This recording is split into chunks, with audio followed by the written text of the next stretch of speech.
Je vous raconte par exemple une anecdote. Oui. Une femme qui sort, qui ne dit pas à son mari où elle va. Et elle s'amène après 23 heures. Elle toque. Monsieur vient, il ouvre. Il lui dit, mais tu t'es passé où? Ça lui coûte quoi de dire, excuse-moi chérie, j'étais avec des amis, je n'ai pas vu l'heure passer, je suis désolée. Et au moment où on lui pose cette question, elle dit, et puis quoi? Je sors quand je veux, je fais ce que je veux. Elle dit, ah bon? C'est à moi que tu parles comme ça, toi tu es qui? Regardez entre les deux, qui vient avec la violence, hein? Parce que c'est eux, après, quand on porte le coup, elles vont porter plainte. Moi, je ne suis pas d'accord pour la violence. Cet homme aurait pu garder sa maîtrise. Et toi, tu es qui? Et puis, au moment où elle va, le monsieur l'attrape par la main. Pour lui dire, juste pour qu'elle se retourne, puisqu'elle est en train de partir, il ne veut pas. Il l'attrape par la main et dit, attends. Et puis, quand elle se retourne, c'est une claque qui part dans la joue du monsieur. Et le monsieur, il riposte. Qui a tapé qui? Bah, il va de soi que c'est la femme.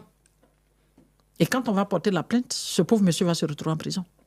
C'est ça. Il faut que les femmes sachent raison garder.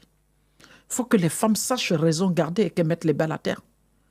Il faut que les femmes comprennent que leur grandeur commence là où elles se respectent et elles respectent les autres. Il faut que les femmes comprennent que la meilleure d'entre nous, c'est celle-là à un certain moment qui sait s'arrêter et se valoriser et valoriser les personnes en face d'elle. Il faut que les vraies femmes comprennent que c'est seulement par la discipline qu'on peut appeler une vraie femme. Ça ne coûte rien de dire « je suis désolée ».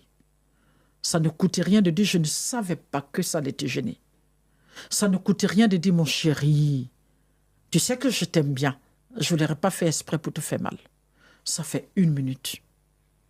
Au lieu de créer un scandale qui n'a pas son sens, qui peut causer une séparation qui n'a pas de sens. Il arrive des moments où ils se séparent comme ça alors qu'ils s'aiment.